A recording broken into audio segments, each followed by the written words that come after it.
बिस्मिल्लाहिर्रहमानिर्रहीम। अस्सलाम वालेकुम व्यूअर्स। व्यूअर्स, आज का जो लेक्चर है हमारा वो ईडियम्स पर है। ईडियम्स क्या होते हैं उसका पहला लेक्चर है आईडीएम के नाम से, ईडियम्स शॉर्ट फॉर्म भी ईडियम लेक्चर 1।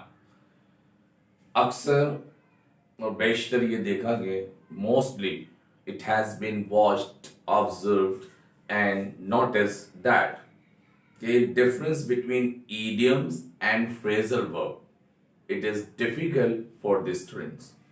देखिए, idiom माहौरा होता है, phrasal verb जो है उसमें क्या नीड है।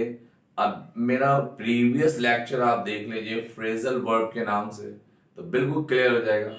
phrasal verb में ये बताया था मैंने, और idioms क्या है।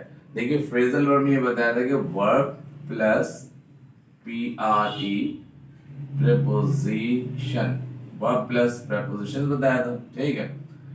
लेकिन idioms में जरूरी नहीं है कि आपके पास कोई वर्ब हो।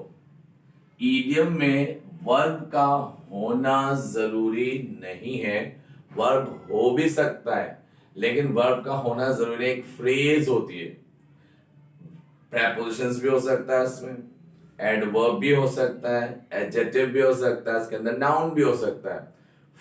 उसमें वर्ब का होना जरूरी नहीं है। जैसे सपोज एक हमारे पास वर्ड है, फ्रेजल वर्ब ईडियम है, मैं भी इसमें यहां पर देता हूं। देखिए, अगर मैंने कहा once in a blue moon, देखिएगा ONC,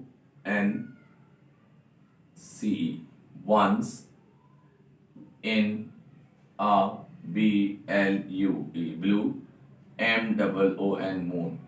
once in a blue moon ये जो लिखा है, तो ये अब एक इडियोमेटिकल फ्रेज है, ये फ्रेजल वर्ब नहीं है। Once in a blue moon, इसमें कहीं पे भी वर्ब नहीं है, ठीक है। तो और ये एक फ्रेज है पूरी, और क्या है, इडियोमेटिकल फ्रेज है।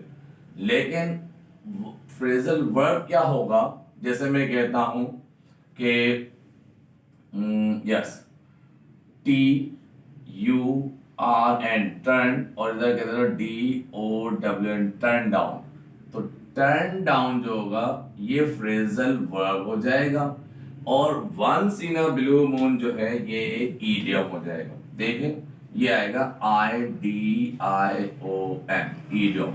ये ईडियम है, और ये जो है ना ये phrasal verb, PHRASL, phrasal VERB verb. अब देखिए, टर्न डाउन ये रहा आपका वर्ब, ठीक है, और ये रहा प्रेपोजिशंस। तो प्रेपोजिशन प्लस वर्ब टर्न, ये है आपका phrasal verb. Once in a blue moon ये जो है ये है आपका ईडियम। अब देखिए, ईडियम है once in a blue moon, meaning क्या होते हैं once in a blue moon, what does it mean. Once in a blue moon, very rarely, seldomly. Once in a blue moon, very seldomly, rarely, कभी कभार। Once in a blue moon, इसको उर्दू में यूं कह सकते हैं जैसे ईद का चांद। कहते हैं अरे भाई, आप तो ईद का चांद हो गए, बहुत कम मिलते हैं। Once in a blue moon, okay. आ रही बात समझ में। अगर इसको सेंटेंस में यूज करें once in a blue moon, तो देखिए, सपोज he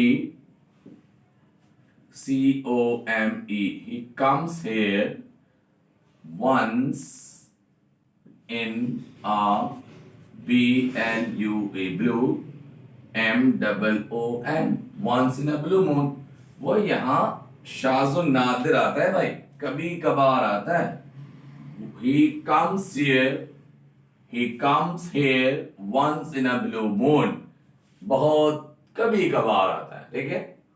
मैं बताना नहीं चाह रहा वो जगह क्या है यहां पर हेयर, इसलिए मैंने इससे हेयर एडवर्ब का सहारा लिया, वरना आप समझ सकते हैं जहां लोग बहुत कम जाते हैं वो जगह आप जानते हैं, समझते हैं, लेकिन मैं नहीं बताना चाह रहा। बस सेंटेंस का यूज देख लीजिए, once in a blue moon, तो ये एक ईडियम है, और ये टर्न डाउन अगर आ जाए तो फ्रेजल वर्ब है। सेकेंड ईयर कि इंग्लिश कराची बोर्ड में या कहीं पे भी, फेडरल बोर्ड में भी, लेकिन कराची बोर्ड में फ्रेजल वर्ब और इडियम्स मिक्स आते हैं, मर जाते हैं, उनमें से फ्रेजल वर्ब और इडियम उसका सेंटेंस में यूज करना होता है।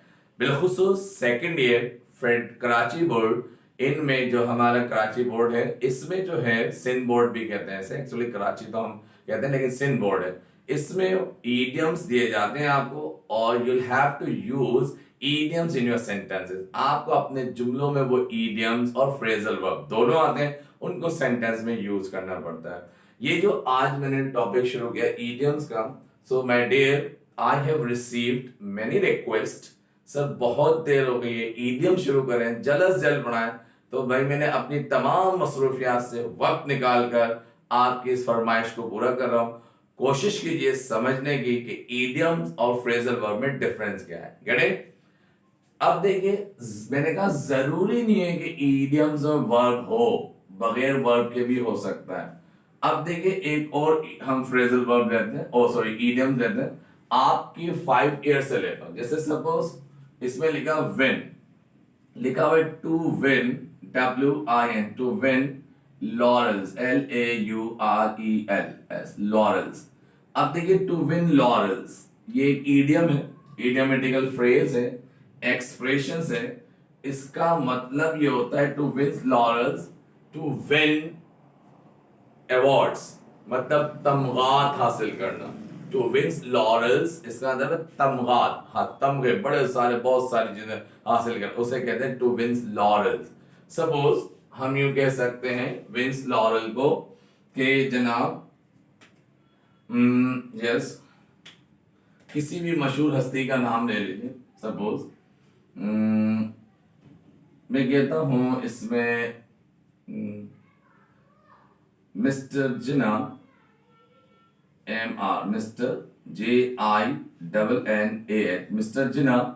सेकेंड फॉर्म में हम इसको वर्ब को चेंज कर देंगे। अब देखिए इसमें वर्ब भी ठीक है, तो ईडियम में मैंने कहा जरूरी नहीं है। अब देखिए यहाँ वर्ब है ना, वर्ब पास्ट टेंस में वन हो गया। Mister Jinnah one, mister Jinnah one a lot of LOT, a lot of laurels, LAURELS, laurels in his brilliant life, in his, या मैं कहता हूं in his career, CAREER, career. Mister Jinnah ने अपने career में बेशुमार बेशबा लॉरेल्स जीते, तमगा जीते। देखिए मिस्टर जिना की जगह कोई भी वर्ड लगा दिए और जिसने जीते तो ये देख लीजिए विन लॉरेल्स, बन गया एक sentence, win laurels. Getting clear हो रही है बात? ओके, अब एक और ईडियम लेते हैं इसमें, तो देख लीजिए ईडियम्स और फ्रेजल वर्ब में डिफरेंस। ठीक, अब कुछ आपके 5 ईयर से कनेक्ट यानी कि इसमें शामिल करते हैं। सपोज ये है मेरे पास आपका 5 ईयर, देख लीजिए इस 5 ईयर से मैं कुछ आपको दे रहा हूं और इसको बनाने का, जैसे इसमें लिखा हुआ है एन एप्पल ऑफ डिस्कर्ड, लिखा हुआ NAPPL, an apple of DISCORD, an apple of discord. जानते हैं एप्पल ऑफ डिस्कर्ड, डिस्कॉर्ड के meaning, an apple of discord के मीनिंग होते हैं भाई फसाद की जड़, ये मीनिंग होते हैं इसके। देख लीजिए फसाद की जड़ यानी root of cause, sorry cause of root of यानी या कॉज ऑफ प्रॉब्लम्स, ठीक है ना, या रूट ऑफ प्रॉब्लम्स, फसाद की जड़, ठीक है ना। कॉज ऑफ प्रॉब्लम्स है, रूट ऑफ प्रॉब्लम्स है, उसे कहते हैं फसाद की जड़। अब देखिए 3 चीजें हैं दुनिया में जो फसाद की जड़ है, जो ये है अक्सर लोग बुरा मान जाते हैं, बिलखुसूस गर्ल्स। एक है जर, दूसरा है जन और तीसरा है जमीन। दुनिया में ज्यादातर लड़ाइयां इन्हीं पर हो रही होती है। जर जन जमीन, जर जन जमीन, तीनों जबर से शुरू होते हैं और जे से शुरू हो रहे हैं, जर जन जमीन। तो अगर हम इसके सेंटेंस बनाना चाहें तो यूं बना सकते हैं कि जर को हम कहते हैं wealth, WEALTH, wealth, comma women WOMEN women and देखिएगा वेल्थ वुमेन एंड, अब ये जमीन के लिए तो W वर्ल्ड नहीं ले सकता मैं प्रॉपर्टी कर देता हूँ PERTY property wealth women and property. अब ये एन हटाऊंगा, मैं प्लूरल में लेके जा रहा हूं तो मैं कर दूंगा are the apples APPL apples of DISCORD discord. अब देखिए यूं कर सकते हैं आप, जरूरी नहीं कि आप एन ही लगाएं, वो तो एन इसके लिए सिंगुलर के लिए लगा था, प्लूरल में द एप्पल्स हो गया। तो अब ये एप्पल्स ऑफ डिस्कर्ड, असल है एप्पल ऑफ डिस्कर्ड। अब एन एप्पल हो जाता है एप्पल हो जाए, फिक्र की जरूरत नहीं है, सेंस आ रही है। तो अब देख लीजिए हमारा एक सेंटेंस ही हो गया कि एप्पल ऑफ डिस्कर्ड का। गेटिंग, यहां तक समझ आया? Apple of discard. एक और है हमारे पास इडियम, देखते हैं बहुत सारे इडियम कहते हैं इसमें to be in hot water, to be in hot HOT hot WATER hot water. अब ये फ्रेजल वर्ब नहीं है, ये इडियम है, to be in hot water. अच्छा जब टू आ जाए तो ये इन्फिनिटिव होता है। जरूरी नहीं कि आप सेंटेंस में भी टू लगाए, जरूरी नहीं आप सेंटेंस में टू को रिमूव भी कर सकते हैं। Okay, to be in hot water इसका क्या मतलब होता है, इसका वेट अजान के बाद अभी बताता हूं मैं आपको, ठीक है, थोड़ा सा वेट कर लीजिए। यस, मैं कह रहा था to be in hot water. तो to be in hot water का क्या मतलब है? देखिए जहां टू आए तो इसका इंफिनिटी है, और जहां बी आए तो बी के पहले भी मैं आपको बता चुका हूं, I have already told you about be. Be के बारे में आपको इन्फॉर्मेशन दे चुका हूं। बी का मतलब ये होता है कि इसकी फर्स्ट फॉर्म आ जाए तो इज, एम और आर लगाएंगे, सेकेंड फॉर्म में लेके जाना चाहते हैं वॉज और वर्ड लगाएंगे, और परफेक्ट में लेके जाना चाहते हैं थर्ड फॉर्म में बीन लगाएंगे।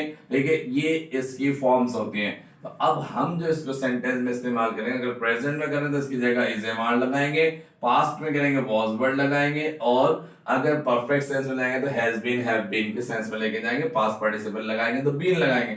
अब देखिए इसको जो मैं इस्तेमाल करता हूं यहां पर सेंटेंस को, to be in hot water की मीनिंग क्या है वो देख लीजिए। To be in hot water का मतलब ये हॉट है, HO है, HO, ठीक है, to be in hot water. इसकी सेंस क्या है? मतलब किसी मुश्किल में पड़ जाना, किसी परेशानी में गिरफ्तार हो जाना, किसी मुश्किल में, अब इसका अंदर है गर्म पानी में गिर जाना, ठीक है, किसी मुश्किल में पड़ जाना, to be in hot water, मुश्किल में होना। जैसे सपोज अब इसमें ये लिखा जाएगा कि he is in HOT hot water, he is in hot water these days, these DAYS days, he is in hot water these days due to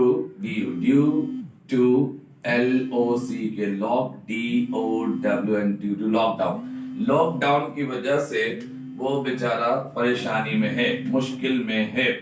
अब कुछ भी हो सकता है, जरूरी नहीं कि लॉकडाउन है, ठीक है ना, लॉकडाउन की वजह से कारोबार बंद है, परेशान। To be in hot water, अपनी गलती की वजह से भी बंदा हॉट वाटर में आ जाता है, to be in hot water. Understood? ये समझ आया होगा। एक और लेते हैं इडियम, ठीक है, इसमें एक इडियम और देखते हैं। नेक्स्ट है हमारे पास इडियम, हमने लिखा था एपल ऑफ डिस्कर्ड, इसी तरह होता है एपल ऑफ एन आई, किसी की आंख का तारा होना, एपल ऑफ एन आई। अब देखिए ये भी एक इडियम है। अगर मैं लिखता हूं an apple of once I, an APPL, an apple of लिखा जाता है ONE एपोस्ट्रोफी वंस आई, किसी की आंख का तारा होना, यानी बहुत प्यारा होना, डियर टू मी। अगर मैं कहूं she is dear to me, इसका मतलब मेरे बहुत प्यारी। अगर मैं कहता हूं he is dear to me, वो मेरा बहुत प्यारा, उसकी जगह हम ये भी कर सकते हैं he is an apple of my eye, वो मेरी आंख का तारा है। तो ये कह सकते हैं, सपोज मैं ये कह सकता हूं माई बोथ BOT, माई बोथ DAUGHTERS daughters। मैंने कहा मैंने प्लूरल लगाया तो अब मैं यहाँ N नहीं लगाऊंगा। माई both daughters APPLES, apples of my eyes, EYEI, मेरी आंख का तारा है, दोनों आईज भी कर सकते हैं। My both daughters are apples of my eyes, तो मेरी बेटियां मेरी आंख का तारा हैं। अल्लाह ताला इन्हें कायम दायम रखे, इनके नसीब अच्छे करे इंशाल्लाह। तो आप देखिए एप्पल ऑफ वन साइड, ये भी एक इडियम हो गया। एक और इडियम लेते हैं, इस पेपर से लेते हैं, ठीक है। इसमें लिखा हुआ है यहाँ पर अ बर्निंग क्वेश्चन, BURNING, अ बर्निंग QUESTION, बर्निंग क्वेश्चन। अब देखिए आप बर्निंग क्वेश्चन क्या मीनिंग होंगे बर्निंग क्वेश्चन के। बर्निंग क्वेश्चंस ये भी एक इडियम्स है, फ्रेजल वर्ब है। It means very hot issue, very hot issue, मौजूद बहस, वेरी क्रिटिकल इशू। उस वक्त जो गर्म, उर्दू में कहते हैं गर्मा गर्म मौजूद बहस, जो उस वक्त बड़ा इन हो। जैसे सपोज आजकल कोविड-19 जो है ना, it's a burning question on media. हम कह सकते हैं COVID, COVID-19 is a BURNING, burning, QUES, question, burning question on media, MEIDA, media, okay. आज मैं अपने इस लेक्चर को यहां तक रख रहा हूं। हमने कुछ ईडियम सीखे, समझे ईडियम्स क्या होते हैं। इंशाल्लाह इसके पार्ट आते रहेंगे, आप नोट करते रहिए, सीखते रहिए। और बेटा वही बात है, लर्निंग के लिए बेटा समझने की बहुत जरूरत है। कॉन्सेप्ट क्लियर कीजिए, समझिए उसे, फिर उसे रिवाइज कीजिए। उम्मीद करता हूं इंशाल्लाह बहुत जल्दी, बहुत आसानी से याद हो जाएगा और बहुत अच्छे मार्क्स आएंगे। लेक्चर अच्छा लगा हो तो कमेंट जरूर कीजिए, लाइक कीजिए, सब्सक्राइब कीजिए, शेयर कीजिए। Thank you so much. Allah Hafiz, fee Aman Allah.